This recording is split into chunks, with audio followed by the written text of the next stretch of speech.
recently posted something on my Instagram story where Alice Walker, the writer, was talking about herself and saying how there are times that she would get sick, right? She would get sick and she'd take herself all the way to sort of the bottom of exhaustion. And one day she was in a car and it felt, even though she was driving up the hill, it felt like she was crawling, like allowing herself to get to that place. And then she began to talk about how important it is that we pause and heal ourselves. And it reminded me of something that I often say, which is it's important to give from our overflow, not our reserve. And in order to do that, it does mean that we have to pause and really be present for ourselves and really tune into what our bodies are needing, what our mind is asking for, what boundaries we may need to implement, because it's so easy for many to just say yes to all things, even though all things really aren't meant to be said yes to. And or just go, go, go, running, running, running, doing, doing, doing. And without thinking about the implications, without thinking about how we're not meant to operate on E. You're not supposed to drive your car on E, right? We're not meant to operate from the place of being depleted, exhaustion. And often people aren't even aware of how exhausted and depleted they are, and they continue to say yes and do more and be more to everyone else other than themselves. And then it's like crash and burn, hit a wall. Or pain shows up in the body somewhere. Or maybe even a depressed spirit starts to happen, easily overwhelmed. And it's because it's not because of the responsibilities of our lives, but it's how we're navigating the responsibilities and things of our lives. Because most all of us are responsible for something in life. Have to show up for, be accountable to something in our life. And for many people, many things. And we can do all things, just not at one time. And when I was listening to Alice Walker share that, I just thought, yeah, we cannot continue to walk on or operate from fumes. We cannot afford to say yes to all things at our own expense. But when we can tune in to what's true for ourselves in any given moment, and ask questions like, do I have it to give? Is saying yes benefiting me or them? Is it a true yes? Or is it obligation, guilt, people pleasing? Oh, I don't want to disappoint. What is behind the yes when the yes really isn't true? And are we making a mental note of the ramifications, like cause and effect are real? Cause and effect is one, not two.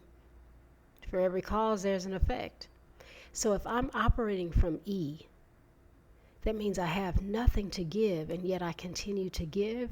There's going to be an effect to that cause. So how might I pause and access my overflow?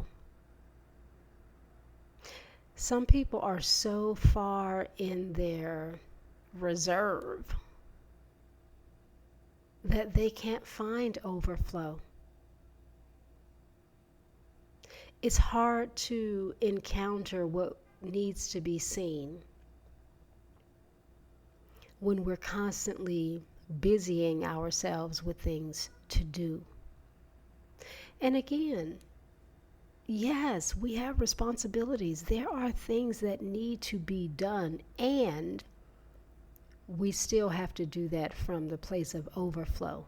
So if our responsibilities are high, then the other things that are optional, they need to be seen as optional. I can't do that today. Thank you for thinking about me. I'm unable to X, Y, and Z. And we don't have to feel bad about that, because we know that we cannot continue to give from our reserve. We have to give from our overflow, from our abundance. Because when I give to you from my abundance, it's fulfilling for all. It doesn't take away from me in any capacity. And for me personally, I'm an introvert, so I'm not all out in the world doing and running around. I don't prefer that for myself.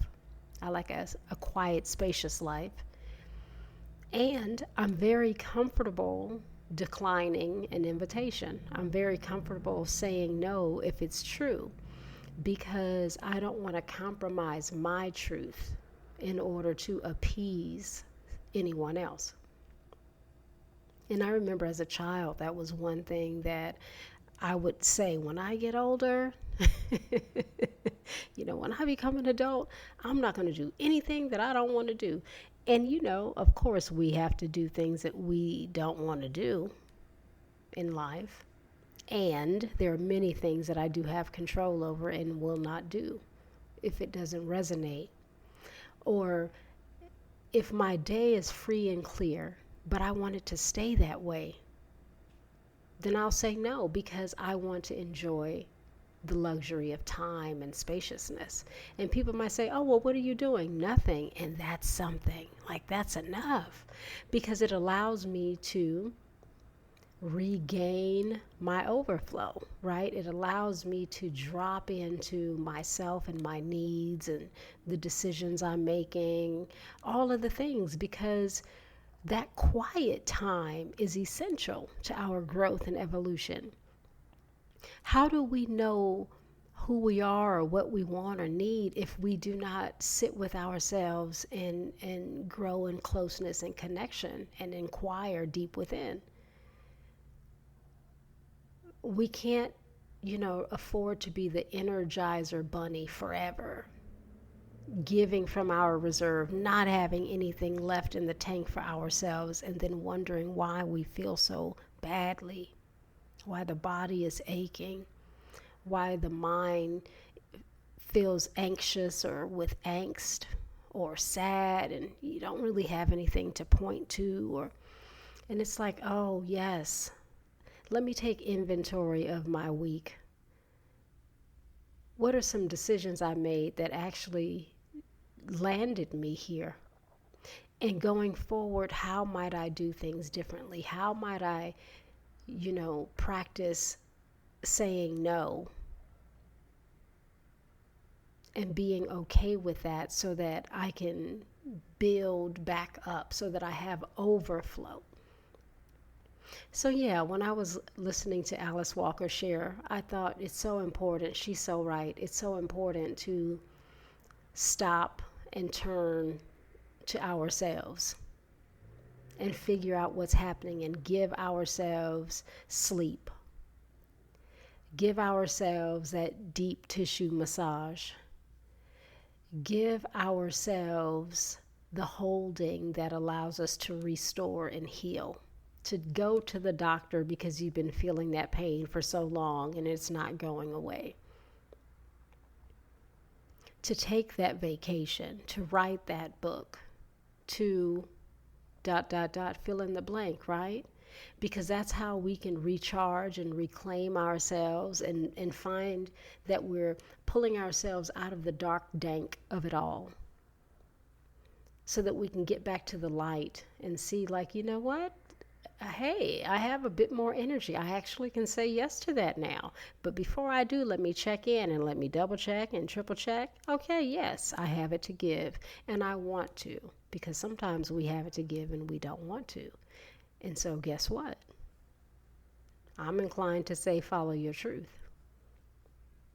It's okay to not be all things to everyone, and to finally be someone to ourselves. It's important. It's essential, in fact. So, yeah, if you are out there, you know, burning the rubber off your tires, deep in your reserve and still trying to give, I want to invite you to look at that, to investigate what's behind that. And as you do, to be gentle with yourself while you practice making changes that allow you to have overflow and more abundance of time and spaciousness and more authentic generosity and not out of obligation or responsibility or expectations. And so you can live in your overflow, not your reserve. I want to invite you to give that some thought. Think on these things and see how it lands with you, how it feels for you. If there's an opportunity to make even the smallest change or adjustment so that you are not feeling like you're crawling up a hill even when you're driving, so that you do not collapse inside your body that's asking or begging for a pause, for reprieve, for a break. But that you can give yourself to yourself. And then when you feel inclined, you can give yourself to others, and you do so from your overflow. So let us think on these things. I like sharing with you, knowing that you're out there somewhere listening in. Thank you for your time, your attention, your presence, your ear. Because time is the one thing we do not get back, right? So thank you for spending some with me. And I do hope that you come back around. I do.